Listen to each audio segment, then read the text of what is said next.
name is Natalie Abrahams. I'm the Chief Executive Officer of Digicel Barbados.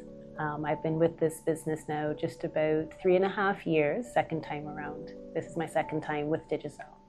I can't speak to any gender-specific barriers coming into this industry in particular. I would more think that those barriers are role-specific.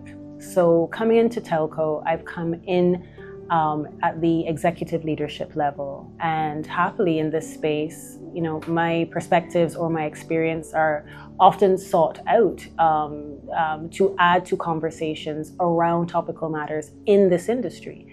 I would say that would be different depending on what role you're in. So for example, a woman who's trying to get into a functional area or working in a technical area is going to be in a different space and position. She'll be in a space that is majority male, and she will have those bumps and barriers related to being a minority in that space. So I would say barriers for me have been less about my position at Digicel in a telco right now, and I think they're very real in other roles, maybe more junior roles, more technical roles. I always advocate for defining a standard for yourself and how you wish to show up, how you wish to be seen and viewed, and then holding fast to that, pursue that relentlessly in whatever space you're in. Because no matter what your environment presents to you, how you show up, how you are perceived, and how authentic you are in that space is going to make all the difference, and it's actually going to add to your resilience in terms of dealing with challenges. Being in a leadership role, there's a certain responsibility that comes with it.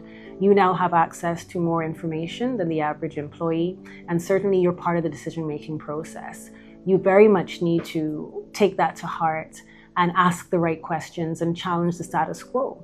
It is not okay to come into a space, see inequities, see behaviors or habits that are contributing to a gender divide and then staying silent about them. You are now in the position where you can ask the right questions. Why is this way? Should it be this way? Can we change it? How can we change it? You're in that space, you have that power, you should use it. It's interesting that we always talk about imposter syndrome as something affecting women more so than men. It is a fact that both men and women can experience it, but it's also a fact that women take it on more than men do. For some reason, we always question what we're bringing to the table, even when we know we have the qualification or we have the experience.